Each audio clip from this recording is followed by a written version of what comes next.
For 6 years, the Callahan Dairy Processing Plant in Routt County, Vermont, had one standing arrangement with the Fenn family farm next door. They would truck their waste whey, the leftover liquid byproduct of cheese production, onto the Fenn's lower field. It was cheaper for the plant than proper disposal. It was mildly useful for the Fenns, who let it fertilize a patch of pasture nobody used for much else.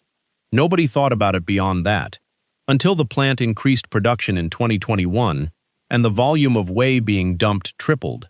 The excess killed the grass in patches. It smelled for a quarter mile in July. Neighbors complained. The county sent a letter, and 34-year-old Sarah Fenn, who had taken over her parents' failing dairy operation 2 years earlier and was already stretched thin, now had an environmental problem sitting on her own land that she had not created and did not know how to fix. She called the plant. She called the county extension office. She called a dairy science professor at the state university almost as an afterthought, mostly to ask how to get rid of the smell. The professor asked her a different question entirely. He said, "Do you know what's actually in that whey? This is the rural file, and this is how a dumping problem became a skincare company." Dr. Amos Kell had spent 19 years studying dairy byproducts at the university's agricultural science department. Most of that research went nowhere near skincare, but he told Sarah something that afternoon that she had never heard in her entire life growing up on a dairy farm. Whey, the liquid left over after cheese curds are separated out, is rich in lactic acid, whey proteins, and lactose. Lactic acid is one of the most widely used ingredients in commercial skincare exfoliants. Whey protein is a documented skin barrier ingredient used in high-end moisturizers. "You don't have a waste problem," Dr. Kell told her. "You have an unprocessed ingredient sitting on your field." Sarah laughed, not because it was funny, because she had exactly $1,800 in her farm's operating account, a dairy operation that was barely breaking even, 2 employees she was worried she couldn't keep through winter, and a man in a lab coat telling her the sour puddle killing her pasture was secretly valuable. Sarah spent 3 weeks reading everything she could find on cold-process soap making, lactic acid skincare formulation, and small-batch cosmetic production regulations. Her first batch was a bar soap made with processed whey, goat's milk from her own herd, and oatmeal. It was, by her own later admission, terrible. "It looked like something you'd find washed up on a beach," Sarah said later. "It smelled like sour milk, with a hint of lavender apology." Her husband, Mark, who ran the mechanical side of the dairy operation, tried a bar. He did not finish washing his hands before making a face. "Sarah," he said, "this is not going to work." She made 11 more batches over the following 6 weeks. Batch 4 cracked in the mold. Batch 6 never fully hardened. Batch 8 smelled correct but left a filmy residue that felt wrong on skin. Batch 12 worked. She gave 4 bars to her sister-in-law, a labor and delivery nurse who washed her hands 40 times a shift and had permanently dry, cracked skin from hospital-grade soap. Her sister-in-law called her 9 days later. She said, "Sarah, my hands haven't looked like this in 3 years. What is this made of?" Sarah told her. Her sister-in-law was quiet for a moment. Then she said, "Can you make more? I want to give some to the other nurses."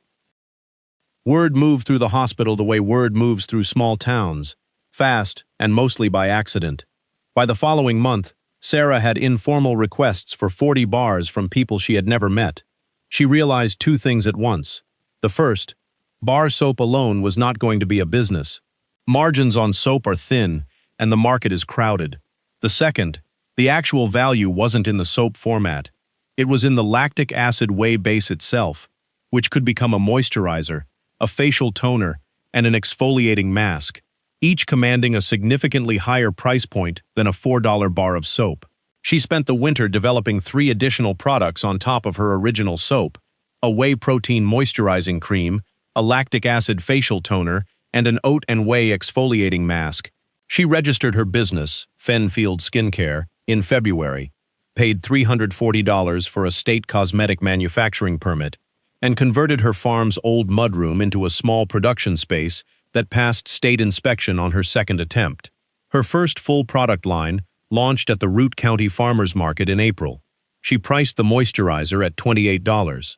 Her neighbor at the next stall, a woman who sold maple syrup and had known Sarah's mother for 30 years, looked at the price tag and said, "Sarah, honey, $28. For lotion made out of your cow's leftover cheese water." Sarah said, "Would you like to try a sample?" The woman tried it. The woman bought two. By the end of that first year, Fenn Field Skincare had grown well beyond the farmer's market. A boutique spa in Burlington began carrying the full line after its owner tried a sample at a regional food and farm expo. A wellness influencer with 40,000 followers posted about the toner in June, and Sarah's online store sold out its entire monthly production run in 5 days. By the second year, Sarah had hired her sister-in-law part-time to help manage production and had reduced her family's dairy operations' dependency on milk sales alone.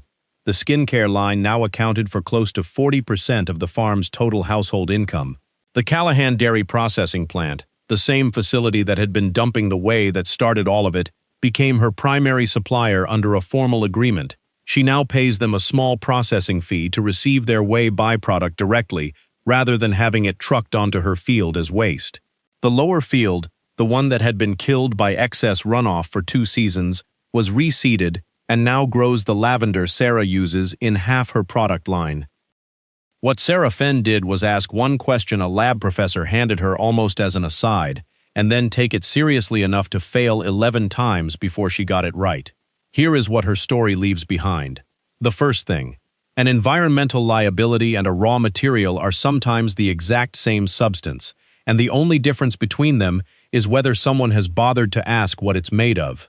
The second thing, the market rewards specificity, not apology. Sarah didn't hide where her ingredients came from. She put the story on the label. People did not recoil from "made with dairy whey." They were drawn to it because it was true, unusual, and traceable to an actual place. The third thing, 11 failures are not a sign you should stop. They are the tuition for batch 12. And the fourth thing, the person who dumps the waste on you is not always your enemy. Sometimes they're your future supplier, once you've figured out what they were throwing away. The letter the county sent about the smell complaint is still framed in Sarah's production office, not as a trophy, as a reminder that most valuable pivots begin as someone else's complaint. This is the rural file. Every field has something in it nobody's asked the right question about yet. Subscribe for stories from the farms, valleys, and counties that hold the real history of how people build something from what everyone else calls waste. New story every week. If Sarah's story taught you something today, about turning a liability into an asset, about not quitting after 11 failed batches, about asking what something is actually made of before you decide it's worthless, share it with one person who needs to hear it. And drop this in the comments. What's the thing on your property or in your life that everyone else has written off that you haven't looked at closely enough yet? We read every one.